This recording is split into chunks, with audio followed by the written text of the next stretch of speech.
সামান্য বৃষ্টিতে জল থই থই অবস্থা, বেহাল নিকাশি, দুর্ভোগে আম জনতা। ছবিটা উত্তর দিনাজপুর রায়গঞ্জের মারাইকুড়া কসবা এলাকার। স্থানীয়দের অভিযোগ, দুদিনের বৃষ্টিতেই ভেসে গেছে গ্রামের একমাত্র সদর রাস্তা। বাড়ছে চর্মরোগের আশঙ্কা। নিত্যদিন স্কুল, কলেজ, অফিস কাছারিতে যেতেও বেজায় সমস্যা।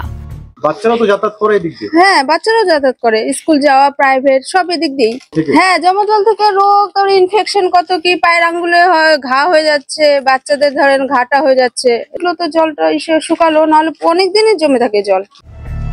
শহরের সঙ্গে যোগাযোগের একমাত্র সহজ পথ এটি। সেই রাস্তায় এখন জলমগ্ন। অনেক সময় ঘটছে দুর্ঘটনা। রাস্তায় জমা জল অবাধে ঢুকছে ঘরের মধ্যে। এদিকে এই এলাকাতে পঞ্চায়েত সদস্য থেকে পঞ্চায়েত প্রধানের বাস। দীর্ঘদিনের সমস্যা থেকে মুক্তি দিতে ব্যর্থ প্রশাসন।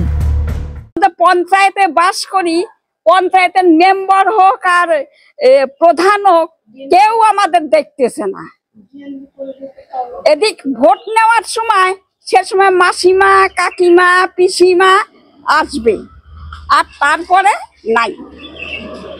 তাহলে আমরা কি করে বাস করব? হ্যাঁ, পায়ে ঘাও হচ্ছে। এই জল নামেও না। না, রাস্তা এদিকে তো অল্প যাওয়া যায়, ওই দিকে গেলে আরো ঘুরে আসতে হবে, আরো বেশি জলটা ঘুরতে হয়। এমনি কাউকে পঞ্চায়েত সদস্য কাউকে আপনারা জানিয়েছেন? সবার তো বাড়ি এখানেই, সবাই তো এদিক যা দেখে যাওয়া আসা করেই। এখন এদিক দিয়ে উনি মোটরসাইকেল এদিক দিয়ে আসেন না, উনি মোটরসাইকেল ওই দিক দিয়ে ঘুরে যান, যদি ভালো রাস্তা সেই দিকে ঘুরে যান। আমাদের তো যাওয়া যাবে না, আমাদের রাস্তা একটা এদিকে যেতে হবে আমাদেরকে। যদিও পুরোপুরি ড্রেনেজ ব্যবস্থা চালু হয়নি বলে জানিয়েছেন গ্রাম পঞ্চায়েতের সদস্য মনোজ সিং।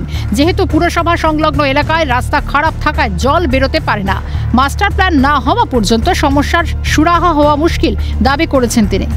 আমাদের পঞ্চায়েতে তো এখনো মানে ফুলফিল ড্রেনেজ ব্যবস্থাটা চালু হয়নি আর কি, কারণ জলটা যে যাবে আর কি তার ফিনিশিং পয়েন্টটা নেই আর কি। আর আমাদের পঞ্চায়েতের হলো বাৎসরিক বাজেট যেটা, সেটাও খুবই কম আসে আর কি, 2 লাখ টাকা ড্রেন হয় আর কি। সেটা ড্রেনটা যদি করা যায় আর কি, এখান থেকে জল যাওয়াটাই আর কি, তখন কোথায় ফিনিশিংটা হয় না।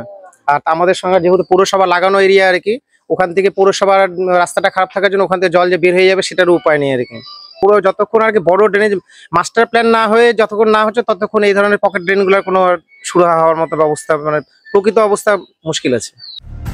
ভোট আসে, ভোট যায়, জনসাধারণের সমস্যার সমাধান থেকে যায় সেই তিমিরে। কবে সমস্যা থেকে মুক্তি পাবেন কসবার মানুষ, সেটাই দেখার। নন্দদুলাল সরকারের রিপোর্ট, ক্যালকাটা নিউজ।